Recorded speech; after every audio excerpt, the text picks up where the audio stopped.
C'est un monde où, au fait, les gens n'aiment pas les hommes. On n'aime pas les hommes. L'homme est méchant, il est mauvais, c'est un brutal, et ce n'est pas pour excuser ceux qui sont vraiment brutals, ceux qui font des choses mauvaises. Mais on est plus prompt à croire ce que une femme, malheureusement, il faut le dire, hein, il ne faut pas m'en vouloir. Déjà, le fait que vous vous sentez mal, c'est ça le problème. Le fait que vous vous sentez mal, que je le dise, ça, c'est le problème. Vous connaissez Johnny Depp, certainement, du film Pirate de quoi? Comment? Pirates de Caraïbes. Voilà. Ça, c'est certainement le film le plus connu, en tout cas pour ceux d'aujourd'hui. Il est au tribunal, en train de lutter contre une femme, son ex-épouse, en Barreude. Pour faire très vite, pour ceux qui ne comprennent pas, Johnny Depp a rencontré son ex-épouse en set, c'est-à-dire pendant qu'il filmait pour un film. À partir de là, vous savez comment ça se passe toujours à Hollywood. Ils sont tombés amoureux, ils ont décidé de se mettre ensemble. Mais pendant ce moment-là, son ex-épouse était déjà mariée. Elle était déjà mariée à Tricia Van Rie. Oui, une femme. Elle était déjà mariée à une femme. Elle a décidé de quitter sa femme ou son homme, je ne sais pas. Enfin bref, pour se mettre avec Johnny Depp. Ils sont mis ensemble. Ils ont commencé une histoire foudroyante. Enfin, voilà la raison pour laquelle je vous ai toujours dit de faire très attention quand vous associez à une personne qui a déjà quelqu'un, pensant que voilà, vous êtes meilleur. Donc tu l'as arraché. Enfin bref, on va rentrer là-dessus plus tard. Johnny Depp traversé un moment compliqué parce que il est dépendant. Pourquoi il est dépendant? Oui, c'est vrai, dépendant, c'est-à-dire il a besoin de substances externes pour se sentir bien. Il se drogue. Il fume, il boit beaucoup. Pourquoi? Parce que Johnny Depp, malheureusement, a consommé des choses qui l'ont détruit, dans le sens où son corps est devenu incapable de produire la dopamine normalement. La dopamine, pour ceux qui ne connaissent pas, c'est l'hormone que vous recevez quand vous avez une gratification. L'hormone qui traverse votre sang quand vous êtes bien. La dopamine, quand vous mangez, vous vous sentez à l'aise, c'est ça la dopamine. Donc son corps a perdu la capacité de créer la dopamine naturellement. Il lui faut donc quelque chose d'externe pour remplir ce gap. Ouais, c'est une condition compliquée. Marié à cette femme, en Barreude, une très jolie femme en tout cas, une femme top-notch, classe, ils ont connu des moments très difficiles. 15 mois plus tard, elle a demandé le divorce. Okay, elle ne voulait plus de cette histoire, elle a demandé le divorce. Ils se sont séparés à l'amiable, entre parenthèses, parce qu'il voulait garder les choses privées, éviter tout le drame possible. Il lui a payé 15 millions de dollars, à l'amiable, affaire finie. Quelques temps plus tard, le monsieur a continué son histoire, continué sa vie. Qu'est-ce qui s'est passé? Pendant qu'il préparait une possibilité pour un film gigantesque, elle sort. Elle vient faire un serment écrit, ce qu'on appelle un essai en anglais, pour Washington Post, disant « J'ai parlé sur la violence sur la femme. Okay? La violence sur la femme. J'en ai été victime. Je suis l'image connue victime de violence sur la femme, violence conjugale, sans faire mention de son mari, de son ex-mari à l'époque. Et la culture s'en est prise à moi. J'ai parlé de la violence de la femme, j'étais la personne célèbre, visage de violence de la femme, et la culture s'en est prise à moi. Faisant issu de manière très subtile mention de son ex-mari. Parce qu'elle avait accusé évidemment en vain, après avoir été incapable de prouver qu'elle était battue, qu'elle était harcelée, violée, en tout cas dans son intimité, et comme elle le disait, elle sort cette histoire. Qu'est-ce qui s'est passé après? Johnny Depp a subi les conséquences immédiates. On a cancellé son contrat, donc annulé son contrat d'une possibilité d'un film qui lui aurait rapporté plus de 300 millions de dollars. Parce qu'une femme a écrit « J'ai été victime de violence ». Et on sait de qui on parle. Quand on dit « victime de violence », il s'agit bien de son ex qu'on parlait, son ex-mari qu'on parlait. On a retiré de contrat de sponsoring, on a effacé complètement son album d'une liste bien précise, d'une commission très intéressante. Donc il a perdu beaucoup d'argent, beaucoup de possibilités, beaucoup de... ternit son image, sa réputation, son brand, à cause de la parole d'une personne qui, dans son égoïsme, en réalité, voulait simplement se placer, se servir de quelqu'un, donc se piétiner quelqu'un pour sortir. Et ils sont maintenant en difficulté. Quelle difficulté?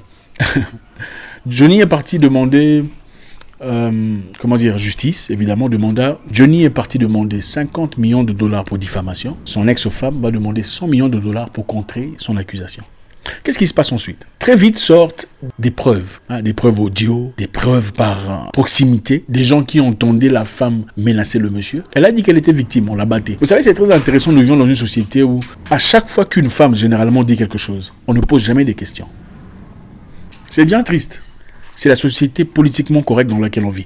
Et si tu oses simplement dire cette phrase que je viens de dire là, les féministes modernes, les femmes indépendantes, on ne sait jamais d'où vient leur source de revenus, on ne comprend jamais. Toutes ces personnes viennent bref, je ne vais pas trop m'emporter là. Donc, il a fallu simplement pour une femme de dire « j'ai été victime de violence ». Pour que le monsieur soit cancellé, effacé, retiré du haut de ses compétences, annulé les sponsorings, perdu 300 millions de dollars. Mais la femme qui après a reconnu avoir été brutale, on ne lui a rien fait. Un audio sort où il dit « arrête de me menacer, arrête de me taper ». Elle dit « non, pourquoi à chaque fois que je te parle, tu vas t'enfermer dans la toilette ?» Il dit « je vais m'enfermer dans la toilette pour diluer l'atmosphère, parce que tu es trop agressive. Et pour essayer d'éviter cela, je vais dans la toilette. Non, tu évites à chaque fois, tu vas dans la toilette. » L'audio demande la femme en train de cogner sur la porte. Boum, boum, boum, boum, ouvre. Non. Exactement le contraire de ce qu'elle raconte. Johnny Depp sortait avec Vanessa Paradis. Ils sont sortis ensemble pendant 14 ans. Ils ont eu une relation très bien. Voilà pourquoi je vous dis, quand vous quittez quelqu'un, il ne faut jamais nécessairement quitter dans la négativité. Qu'est-ce qui s'est passé? On a fait appel à Vanessa Paradis et à une autre femme, Rachel Ramkoun, qui était aussi l'ex de Johnny Depp. Les deux sont venus au tribunal pour justifier, pour témoigner que le monsieur n'a jamais été agressif. Ouais, il prend de l'alcool. Oui, il se drogue parce que voilà, c'est sa routine, mais ce n'est pas quelqu'un d'agressif.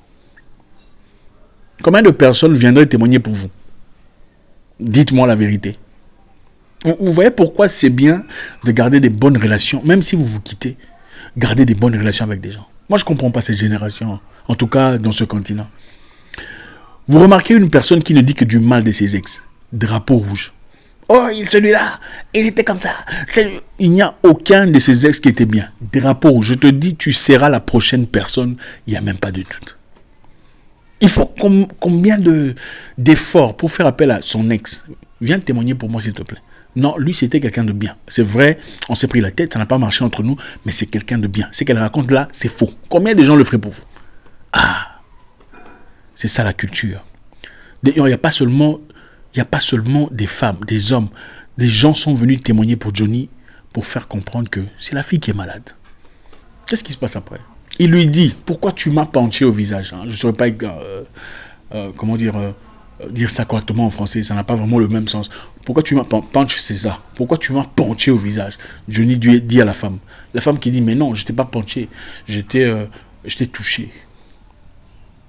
Les gens semblent trouver ça tout à fait normal. On ne se lève pas, on ne se fâche pas par rapport à ça. Mais imaginez-vous que ce soit de l'autre côté. C'est-à-dire la femme qui dit, pourquoi tu m'as penché au visage? Et l'homme dit, je ne t'ai pas penché, je t'ai touché. Qu'est-ce que le monde dirait? C'est ça, premièrement, le monde dans lequel on vit. C'est un monde où, au fait, les gens n'aiment pas les hommes. On n'aime pas les hommes. L'homme est méchant, il est mauvais, c'est un brutal, et ce n'est pas pour excuser ceux qui sont vraiment brutals, ceux qui font des choses mauvaises.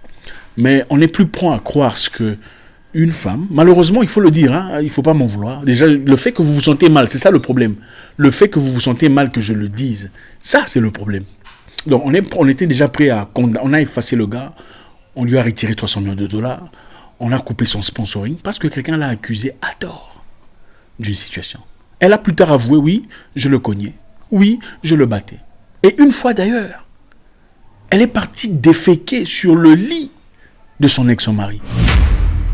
Vous avez bien entendu? Elle est partie chier sur le lit de son mari pour l'énerver. C'est ça. À chaque fois qu'une femme généralement dit quelque chose, on ne pose jamais des questions. C'est bien triste. C'est la société politiquement correcte dans laquelle on vit. Et si tu oses simplement dire cette phrase que je viens de dire là, les féministes modernes, les femmes indépendantes, on ne sait jamais d'où vient leur source de revenus, on ne comprend jamais. Toutes ces personnes viennent Bref, je ne vais pas trop m'emporter là. Les États-Unis, malheureusement, n'aiment pas la tournure qu'a pris cette histoire. Pourquoi? Parce que généralement, on aime l'histoire selon laquelle l'homme a menacé la femme, et puis on l'a arrêté, on l'a mis en prison, on l'a effacé, on a retiré tous ses films de studio, et puis il est devenu pauvre. Hein? C'est ça qu'on aime. C'est ça qu'on aime. On n'aime pas le fait qu'il y a des preuves démontrant que cette femme est folle. Et il y a beaucoup de femmes folles comme ça. C'est une femme Hollywood. Elle est top notch. Vous voyez un peu. Donc c'est difficile de remettre cette personne en question. Malheureusement, c'est ça la réalité. Une femme qui chie sur le lit de quelqu'un. Imaginez-vous un peu. Et le monsieur lui demande, qu'est-ce qui s'est passé? Elle dit non, c'est les chiens qui ont chié. Il a dit non. Moi j'ai enlevé les crottes de chiens à plusieurs reprises. Je sais à quoi ça ressemble. Qu'est-ce qu'elle a fait? Elle a commencé à se marrer. Elle a chié sur le lit du monsieur. Et elle fait appel à son ex-assistant pour l'aider. L'ex-assistant prend le côté de Johnny pour l'accuser en réalité. Vous voyez un peu. Beaucoup de gens sont malades. Voilà pourquoi je vous dis. Quand quelqu'un va vous raconter son histoire de tristesse. Voilà ce qu'on m'a fait. On a été comme ça avec moi. Il faut l'écouter. Il faut vraiment l'écouter, lui donner le temps, écouter, digérer tout ça. Mais il faut aussi vouloir savoir l'autre version. C'est important. Oui. C'est trop facile de dire, ils sont comme ça. Les gens, souvent très agressifs par rapport aux histoires des autres personnes, sont des gens très dangereuses. On vient vous raconter une histoire. Il faut écouter, Il faut écouter. Mais il faut aussi écouter l'autre version. Très peu de personnes assument leurs responsabilités ou reconnaissent leurs fautes quand ça ne fonctionne pas. Très peu de personnes reconnaissent que c'était de ma faute. La plupart des gens viennent vous raconter leur histoire de tristesse, accusant toujours l'autre. C'était lui qui a fait ça. Pervers narcissique, manipulateur. Mais toi, tu étais impoli, tu étais provocateur, tu étais outrice, tu étais destructeur, tu étais insolente, irrespectueux. Ça, on n'en parle pas. Toutes les femmes normales reconnaissent l'existence des femmes toxiques. Mais les femmes toxiques n'aiment pas qu'on parle de toxicité chez la femme. Pourquoi? Parce que c'est comme si vous mettiez à nu ce qu'elles sont en réalité.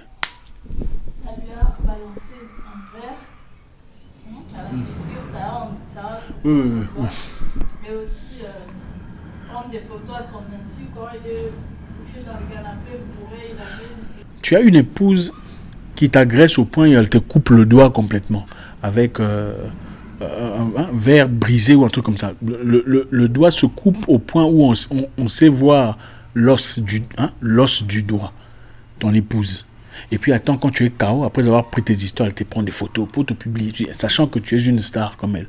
Sachant aussi que tu as un problème de dépendance. Ce n'était pas un secret. Elle savait que monsieur a une condition où son corps ne produit plus de dopamine naturellement. Il lui faut, dans ce cas, une application externe pour fonctionner normalement. Et ce n'est pas flagrant parce que l'État le sait, les médecins le savent, elle le sait. Beaucoup de gens ont épousé leurs pires ennemis de la vie, sans le savoir. Mais en réalité, ils finiront par être victimes. Oh, je suis victime, la violence faite à la femme. Ce n'est pas pour justifier ceux qui sont violents vers les femmes. Et les femmes qui sont violentes vers les hommes, pourquoi on n'en parle jamais? Vous savez, ceci va déranger beaucoup de personnes. Mais je sais que ceux qui seront dérangés ont des problèmes. Pour être dérangé par ce que je dis là, il faut avoir des problèmes. Ça veut simplement dire que vous faites partie de ces personnes-là toxiques qu'on essaie d'éviter. Et quand on parle de ces personnes toxiques, les gens s'énervent. Moi, je pense que toute personne normale comprend qu'il existe des gens toxiques, hommes ou femmes. Mais là, on parle des femmes. Mais une personne toxique ne veut pas qu'on parle des gens toxiques parce qu'on est en train de dévoiler ce qu'elle fait. Vous comprenez? Les gens normaux ou normales, les gens normaux veulent qu'on parle de ces histoires. Mais les gens toxiques ne veulent pas qu'on parle de ces histoires parce qu'on est en train de dévoiler leurs secrets. La fille vient se faire passer pour une personne en difficulté, victime de violence. Mon mari me faisait ça. Mais en réalité, on est venu prouver avec des preuves à l'ascenseur, des preuves audio, que c'est elle qui tape sur son mari. C'est elle qui frappe. Au fait, le mari commence à fuir dans la toilette pour éviter cette confrontation. Sors, et puis qu'est-ce qu'elle lui dit? Sois un homme. Si je te frappe au visage, ça fait quoi? Sois un homme. Si un homme disait ça à une femme, si je te frappe au visage, ça fait quoi? Sois une femme. On dirait quoi? Faites très attention à ces femmes briseuses de destinée. Très méticuleuse, très intelligente, très passionnante. D'abord, une personne qui quitte quelqu'un pour toi. Il ne faut pas vouloir ça. Il faut éviter ça. Vaut mieux quelqu'un qui a quitté déjà. Vous sentez qu'il avait déjà quitté. Et vous faites peut-être partie de Hein, voilà, vous êtes venu juste après. Mais quelqu'un qui quitte quelqu'un qui ne sait pas qu'elle est en train de le quitter pour vous, ce n'est pas parce que vous êtes meilleur, ne vous en faites pas. Il y a peut-être chez vous des opportunités beaucoup plus pimpantes pour elle de destruction. Il n'y a rien de beau dans cette histoire. Voilà. Et là, ça devient très compliqué parce que la culture d'aujourd'hui est quoi? Il faut chercher de toute façon à condamner l'homme, surtout celui-là. Serait très bien, ce serait un très bon exemple pour le monde, montrer combien il ne faut pas maltraiter la femme. Il y a des femmes qui maltraitent leurs hommes. Mais ces hommes n'ont pas le courage de parler. Parce que, premièrement, s'ils en parlent, on les traite de poltrons. Comme elle l'a bien dit, sois un homme, tu ne peux pas te plaindre. Quand la femme maltraite ou menace son homme, on s'attend à ce qu'il fasse quoi? Qu'il soit un homme, qu'il fasse rien. Mais quand un homme crie sur sa femme, déjà on commence à crier quoi? Violence. Il est menaceur, il est agressif, violent, il est belliqueux, il risque de te tuer, n'est-ce pas?